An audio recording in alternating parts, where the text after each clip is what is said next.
বিষয়টা আমাদের কাছে আসলে একটা ষড়যন্ত্র গন্ধ এটা পাচ্ছি আর কি। মধ্যরাতের আগুনে প্রশাসনের প্রাণকেন্দ্র হিসেবে পরিচিত সচিবালয় পুরল ৬ ঘন্টা ধরে। পুড়ে গেছে নথিপত্র, ক্ষতিগ্রস্ত হয়েছে অন্তত ১২টি মন্ত্রণালয়। প্রশ্ন উঠেছে, রাষ্ট্রের অতি স্পর্শকাতরে স্থাপনার অগ্নিকাণ্ড কি নিছকই দুর্ঘটনা, নাকি এর পেছনে আছে অন্য কিছু? সচিবালয় প্রশাসনের প্রাণকেন্দ্র, রাষ্ট্রের গুরুত্বপূর্ণ ফাইল, কাগজ কিংবা নথিপত্রের সবচেয়ে স্পর্শকাতর স্থান সরকারি এই দপ্তর। মধ্যরাতে হঠাৎ লাগা আগুনে ৬ ঘন্টা ধরে পুড়ল সরকারি এই স্থাপনা।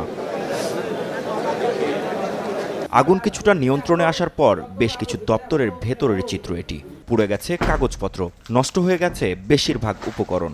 অর্থ, সড়ক পরিবহন, স্থানীয় সরকার মন্ত্রণালয় সহ ১২টি মন্ত্রণালয় রয়েছে ক্ষতিগ্রস্ত ভবনটিতে।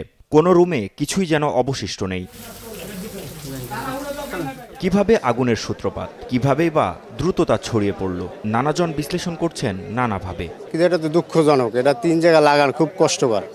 এটা একটা ভালো একটা পয়েন্ট জায়গা, এটা তো লাগানটা এত ষড়যন্ত্র, এটা এছাড়া তো কিছু দেখি না আমি। আগুন যদি কোনো ভবনে লাগে সেটা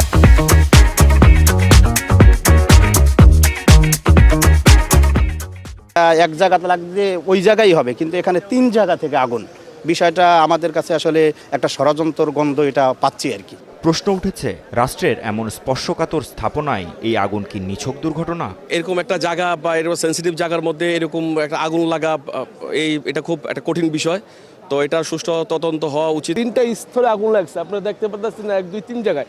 এভাবে তো আগুন লাগার কথা না। এখানে তো সবসময় সবকিছু রেডি থাকে, কিন্তু কালকে কি হলো বুঝতে পারতেছি না। এই কর্মকাণ্ডটি একটি ষড়যন্ত্রের অংশ।